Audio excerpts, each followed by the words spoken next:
Good evening friends, कैसे हैं सभी के सभी। आई होप सभी हेल्दी हैं, कंसिस्टेंटली प्रिपेयर कर रहे हैं। तो आप सभी को पता है IBPS PO मेंस का एडमिट कार्ड रिलीज़ कर दिया गया है। 26 नवंबर को आप सभी का एग्ज़ाम है, एक ही शिफ्ट में एग्ज़ाम होगा। तो उसमें कोई वो नॉर्मलाइजेशन वगैरह उन सब की चिंता करने की ज़रूरत नहीं। अब एडमिट कार्ड डाउनलोड लिंक के साथ साथ नीचे एक इन्फॉर्मेशन हैंड आउट और दिया है। उसमें अगर आप एग्ज़ाम पैटर्न देखें तो एक इम्पॉर्टेंट चीज़ आपको देखने को मिलेगी। रीजनिंग, इंग्लिश एंड आपके जो डेटा इंटरप्रिटेशन एंड एनालिसिस है, उसमें सेक्शन ए और सेक्शन बी दे रखा है। जिन बच्चों को ये नहीं पता ये सेक्शन ए सेक्शन बी क्या है, तो उसका अपने को सीधा हिंट IBPS क्लर्क मेंस से मिलता है।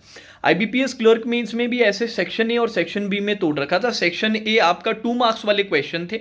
रीजनिंग में जहां तक मुझे याद है 10 एक क्वेश्चन आपके 2 मार्क्स वाले थे, बाकी बचे हुए सारे 1 मार्क्स वाले थे। अब IBPS PO मेंस में भी ऐसा ही होता है, ये I am not sure, but ये सेक्शन ए और सेक्शन बी को लेकर अगर आप सोच रहे हैं तो ये डाउट मैं आपका क्लियर कर देता हूं। सेक्शन ए रिप्रेजेंट करेगा आपके 2 मार्क्स वाला, वो पहले से होगा, और सेक्शन बी आपका 1 मार्क वाला होगा। अब यहां पर इंपॉर्टेंट चीज क्या समझनी है, क्योंकि IBPS क्लर्क मींस रीजनिंग वाले सेक्शन के अंदर ये कई बच्चों ने गड़बड़ की थी कि भैया आप सिर्फ 2 मार्क्स वाले नहीं कर रहे हैं, या फिर 2 मार्क्स सेक्शन ए को देख के भाई सिर्फ सेक्शन बी को देख रहे हैं कि सर 1 मार्क वाला ही ईजी होगा। डेफिनेटली ये मिस्टेक अपने को IBPS PO मेंस में नहीं करनी है। जब तक सेक्शन ए सेक्शन बी दोनों को एक कंप्लीट पेपर की तरह आपको मानना है, इनको 2 पार्ट में तोड़ के नहीं करना है कि सर सेक्शन ए को बाद में ही करेंगे, सेक्शन बी को पहले अटेम्प्ट कर लेंगे, नहीं।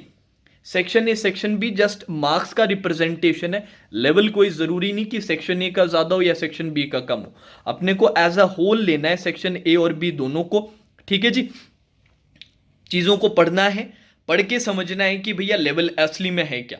क्योंकि सेक्शन ए में भी कई क्वेश्चन ऐसे थे जो बड़े डुएबल क्वेश्चन थे, जो बच्चों ने सीधा छोड़ दिया। सेक्शन बी में कई सवाल ऐसे मुश्किल क्वेश्चन थे जिसमें 1 मार्क्स का समझ के अपने फंस गए।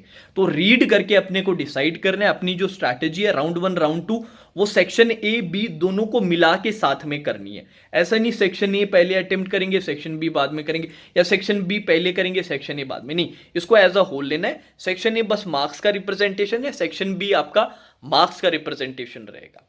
तो ये मिस्टेक अपने से नहीं होनी चाहिए, और देख के बिल्कुल टेंशन भी नहीं आना कि ये सेक्शन ए सेक्शन बी क्या आ गया।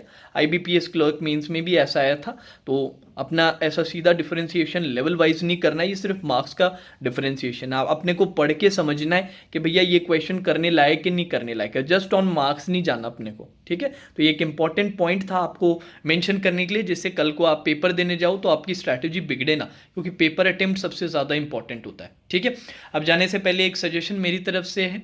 अगर आप IBPS PO मेंस के लिए, इवन SBA क्लर्क मेंस के लिए प्रिपेयर कर रहे हैं, तो आप मेरे पेड प्लेटफॉर्म को विजिट कर सकते हैं। लिंक मैंने नीचे डिस्क्रिप्शन में दिया है। ऑलरेडी कई कोर्सेज चल रहे हैं मेंस के जो मैंने कंप्लीट कर लिए हैं। अभी करंट मिनी मॉक्स का भी कोर्स चल रहा है, और 20% ऑफ चल रही है सभी कोर्सेज पे। तो परचेस अगर आपने नहीं किया है अभी तक तो आप जाके परचेस कर सकते हैं। उसके लिए लिंक मैंने नीचे डिस्क्रिप्शन में आप लोगों के लिए प्रोवाइड किया है। Now that's all for today session. Take care.